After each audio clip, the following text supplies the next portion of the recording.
Edward Regan Murphy est né le 3 avril 1961 à New York, dans l'arrondissement de Brooklyn.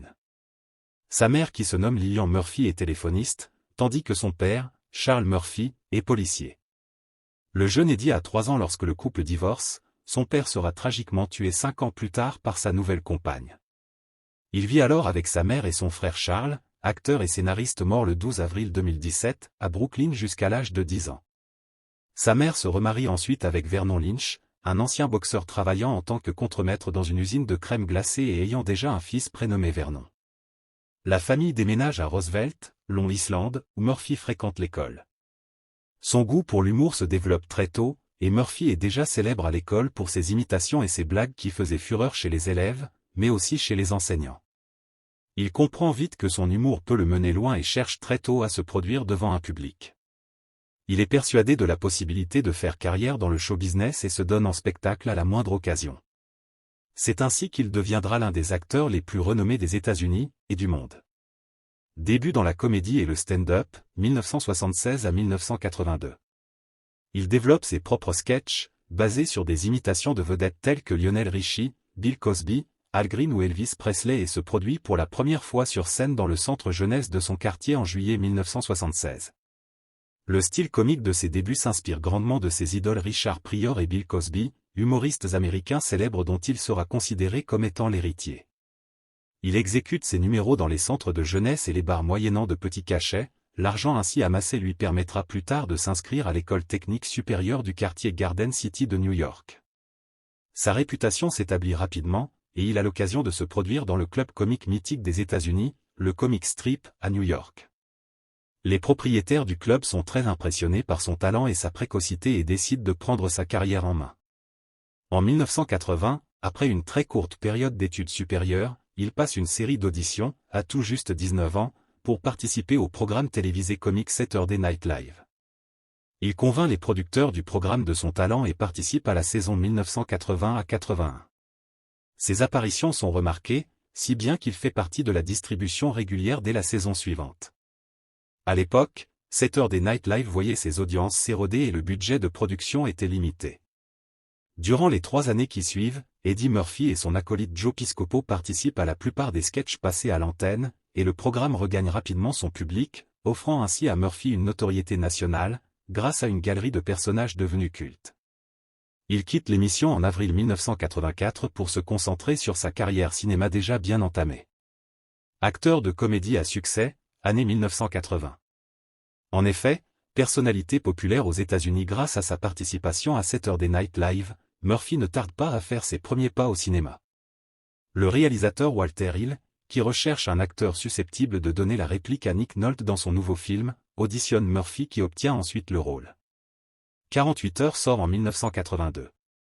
Malgré tout, son interprétation ne séduit pas les producteurs du film, et il faut l'intervention du producteur Jeffrey Katzenberg, co-créateur de DreamWorks SKG avec Steven Spielberg, pour que Murphy ne soit pas renvoyé.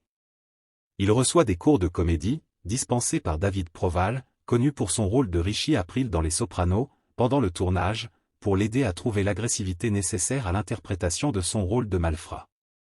En 1983, Murphy partage l'affiche avec Dan Aykroyd d'une autre comédie, Un fauteuil pour deux, marquant sa première collaboration avec John Landis, qui réalisera plus tard Un prince à New York et Le flic de Beverly Hills 3, qui s'avère être le deuxième succès commercial de sa carrière en autant de films et lui vaut d'ailleurs à 21 ans une citation au Golden Globe Award.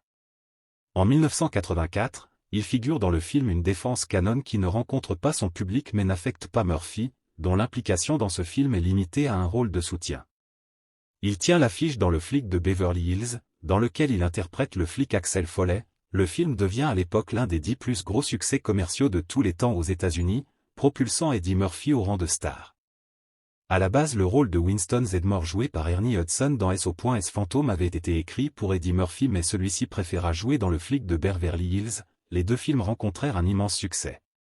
En marge de sa carrière d'acteur, Murphy poursuit son parcours d'humoriste et développe 2 spectacles dans les années 1980, Delirious, 1983, Hero, 1987.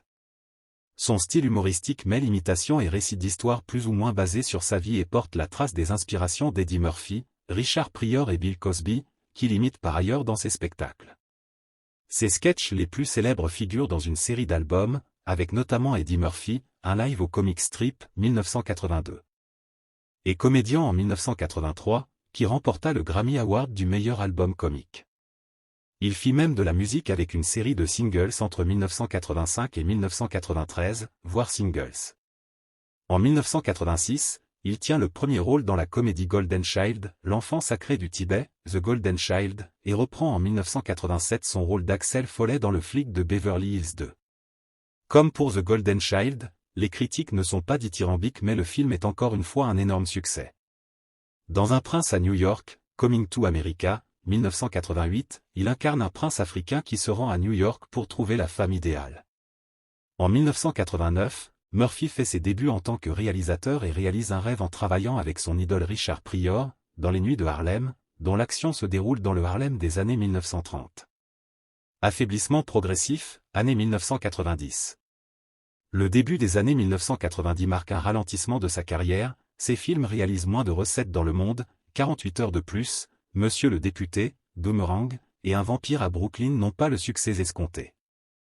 Même le flic de Beverly Hills 3 ne permet pas de relancer sa carrière, cette franchise ayant pourtant été jusqu'alors très populaire. En 1996 sort le film Le Professeur Folding, Nigo de Professeur, The Nutty Professor, qui est son seul véritable succès commercial de la décennie. Murphy y interprète une nouvelle fois plusieurs rôles différents, avec l'aide d'effets spéciaux et de maquillage. Cette multiplication de sa personne dans ses films est devenue une signature depuis Un prince à New York en 1988. En 1998, il enchaîne avec des productions destinées aux enfants. D'abord, il double le personnage de Mushu dans le film d'animation des studios Disney, Mulan. Puis il tient le rôle-titre du remake Dr. Dolittle, où il joue un vétérinaire de génie. En revanche, la plus adulte Mr. G est un échec. En 1999, il partage l'affiche de la comédie Potage Perpète avec Martin Lawrence, et de la satire Beaufinger, roi d'Hollywood avec un collègue du Saturday Night Live, Steve Martin. La même année, il co-crée une série télévisée d'animation, Les Stubs, à qui il prête aussi sa voix. Le programme ne dépasse pas 30 épisodes. En 2000, il revient avec une suite, La famille Folding, où il incarne de nouveau l'ensemble de la famille Klump. Le box-office est positif, à défaut de convaincre la critique. Échec et Shrek, année 2000. Durant les années 2000, il peut compter sur la franchise Shrek, le succès critique de Dringirl et celui commercial de Norby. Mais tous ses autres films sont des échecs. Il accepte donc une autre suite, mais aussi le doublage d'un nouveau film d'animation. En 2001 sort ainsi Dr. Dolittle 2 et le blockbuster des studios DreamWorks, Shrek, un énorme succès critique et commercial. Murphy prête sa voix à l'âne. L'année 2002 est marquée par la sortie de deux échecs majeurs, Showtime, satire dont il partage l'affiche avec un Robert De Niro au creux de la vague, mais surtout la comédie de science-fiction plutôt nache, qui reste à ce jour l'un des films ayant généré le plus de pertes de l'histoire du cinéma. Autre flop, la comédie d'action Espion et demi, dont il partage l'affiche avec Owen Wilson. L'acteur reste en 2003 dans le registre du cinéma pour enfants, il ouvre une halte garderie dans école paternelle, puis est la star d'une comédie horrifique adaptée d'une attraction des studios Disney, Le Manoir hanté et les 999 fantômes. C'est en passant au second plan qu'il parvient à enchaîner avec des succès critiques et commerciaux, tout d'abord la suite Shrek 2, sortie en 2004, puis le film musical Dringirl, qui lui permet de surprendre dans un registre plus dramatique en 2006. En effet, le rôle de James Thunder Hurley lui permet de décrocher le Golden Globe et le Screen Actor Guild Award du meilleur second rôle masculin, mais aussi sa première nomination aux Oscars de 2007 dans la même catégorie. La même année, il revient au sommet du box-office américain avec la comédie Potash Norby. Il peut aussi compter sur l'énorme succès de Shrek le troisième. Mais ses comédies suivantes Appelez-moi Dave et Dans ses rêves sorties respectivement en 2008 et 2009 ne font pas de bons résultats au box-office. Le premier est un semi-échec avec 50,6 millions de dollars dans le monde mais le deuxième est un vrai flop mondial avec seulement 22,9 millions de dollars. En 2010, il reprend une dernière fois le rôle de l'âne dans Shrek 4. Retrait, année 2010. En 2011, il partage l'affiche de la comédie d'action Le Casse de Central Park avec Ben Stiller. Le film connaît un certain succès commercial, mais reçoit des critiques globalement moyennes. L'année suivante sort Mille mots, une comédie décalée produite par Alain Chabat. Le film a été tourné en 2008, mais repoussé maintes fois. Malheureusement, le résultat final sera un désastre critique et public, si bien que l'acteur décide de faire une pause. Il ne revient au cinéma que 4 ans plus tard, en 2016, avec Emmer Church, dont il occupe le premier rôle. Sa prestation dans un drame, le premier depuis 30 ans, est saluée par la critique mais le film s'avère être un échec au box-office, ne récoltant que $686 000.